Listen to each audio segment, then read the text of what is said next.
mahasiswa Gajah Mada sudah nekat, ya, mereka turun habis-habisan kayaknya di kampus induknya itu, dan meneriakkan dengan menyebut UGM itu adalah Universitas Gudang Masalah.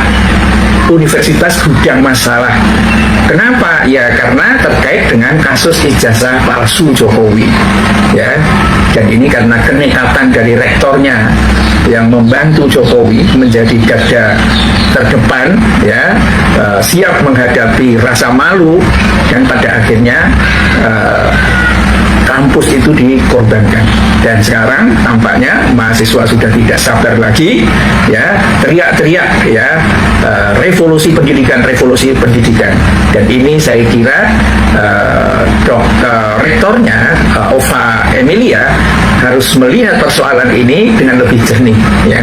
Tetapi memang resikonya kalau dia membela mahasiswa, ganti posisi gitu pemirsa, dan kemudian bongkar bahwa Jokowi itu memang bukan lulusan Gajah Mada, karena memang tidak pernah ada dokumennya yang mendukung itu, baik pada sidang di KIP maupun narasi-narasi yang dibuat oleh Ova Emilia sendiri juga tidak menunjukkan dokumen aslinya seperti apa, hanya omon-omon doang, ya. Sekarang tampaknya sudah menggugah mahasiswa untuk melakukan perlawanan.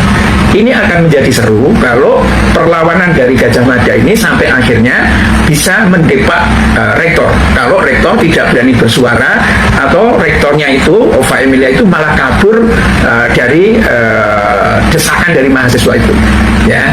Ya pastilah akan terjadi huru-hara di kampus Gajah Mada itu, dan mungkin akan muncul satu deklarasi baru atau revolusi di internal di Gajah Mada itu, karena rektor tampaknya mungkin sudah mengangkat bendera putih, tidak sanggup lagi untuk membela Jokowi karena memang tidak bisa meyakinkan.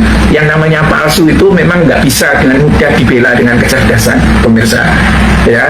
Dia hanya bisa dibela dengan otot dan tidak punya rasa malu, ya. Ketika yang terjadi itu adalah di dunia kampus, maka yang terjadi adalah reaksi yang ada di dalam Gajah Mada, ya. Kenapa Gajah Mada, mahasiswa Gajah Mada pada akhirnya membuat satu bentuk aksi revolusi pendidikan, ya. Kami rindu kepada kemurnian akademik, ya, tidak dipakai sebagai gedibal, sebagai bempernya Jokowi, dan itu juga akhirnya mengibarkan bendera setengah tiang gitu, ya. Ini karena bisa jadi juga ketika orang berinteraksi di luar antara orang Gajah Mada dengan orang luar, selalu ditanya, kenapa itu rektor ente itu kok seperti itu? Nah, mungkin bisa jengkel, ya, karena selama ini yang bersuara itu adalah memang rektornya. Dan kenapa rektor itu bersuara seperti itu? Ya tidak lain dan tidak bukan, mungkin ada perjanjian, ya, karena rektor itu mestinya kan tidak Ova Emilia yang diminati oleh senat universitas itu, pemirsa, tapi karena dia didukung oleh Pratikno dan dia direstui oleh Jokowi, ya, kemungkinan kan akhirnya ditransaksikan jabatan rektor itu. Ya, sebetulnya Anda tidak jadi rektor, tapi saya siap jadikan Anda menjadi rektor. Tapi Anda janji, berani nggak? Janji apa, Pak?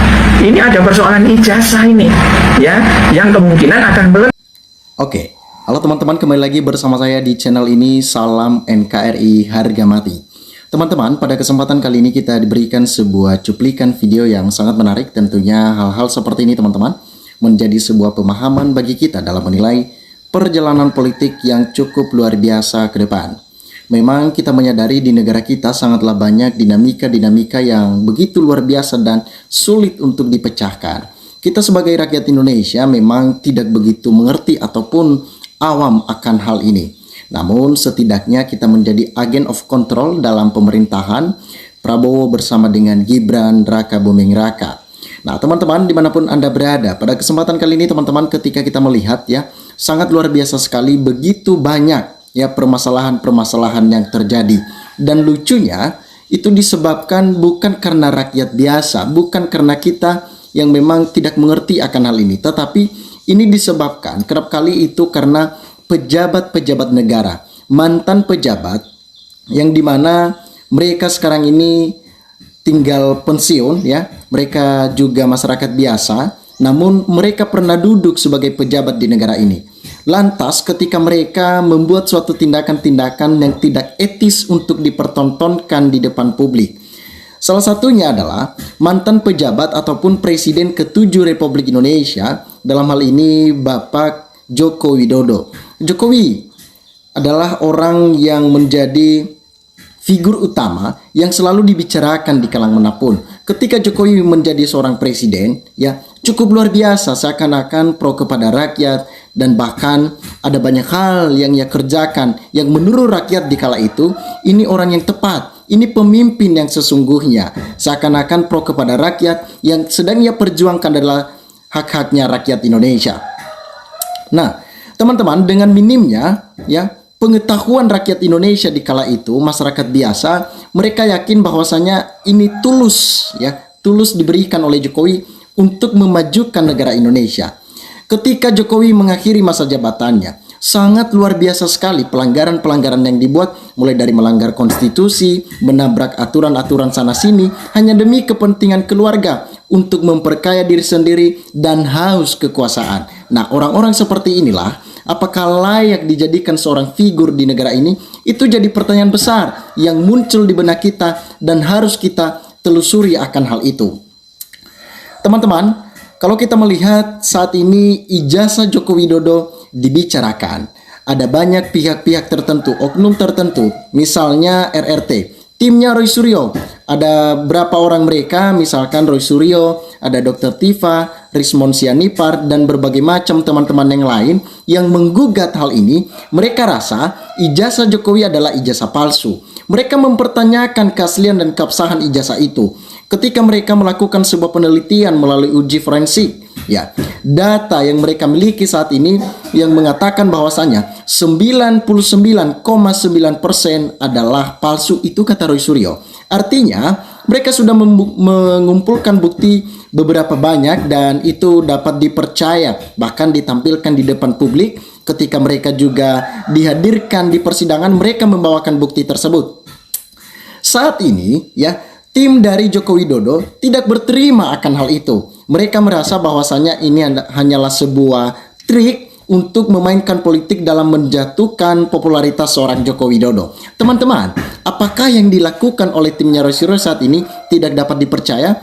Itu jadi pertanyaan juga bagi kita. Sehingga ini tidak menjadi bumerang bagi rakyat Indonesia.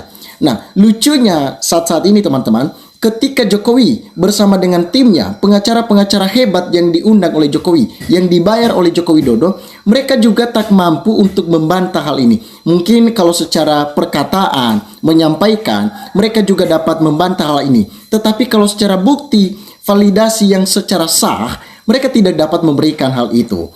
Nah, teman-teman, perlu untuk kita menyadari bahwa memang Jokowi juga tidak pernah hadir di persidangan, yang walaupun dengan catatan Jokowi pernah menjanjikan di depan awak media di beberapa tahun lalu, teman-teman ya, dia menjanjikan bahwa akan hadir di persidangan dan membawakan bukti ijazah itu, sehingga disitulah kita dapat mengetahui ini ijazah palsu apakah pun ijazah yang benar. Nah, ketika kita melihat bahwasanya terrealisasilah persidangan-persidangan yang berjilid-jilid dilakukan, Jokowi pun tidak pernah hadir di persidangan itu.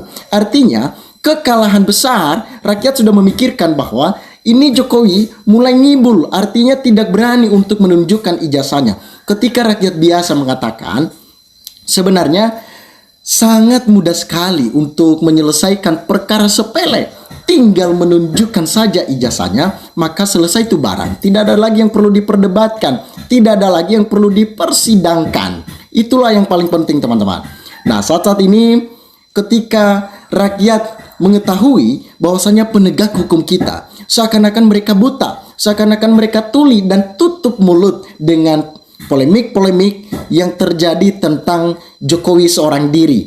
Mereka turun ke jalan karena kelalaian penegak hukum yang tak mampu menyelesaikan perkara sepele ini. Mereka turun ke jalan, itu artinya negara kita sedang tidak baik-baik saja, ataupun sangat banyak permasalahan-permasalahan yang harus diselesaikan di dalamnya. Pada kesempatan kali ini, teman-teman, ketika rakyat turun ke jalan, satu kalimat yang mereka minta adalah adili, dan juga ditambah lagi tangkap. Siapa yang mereka tangkap dan diadili? Yaitu Jokowi juga.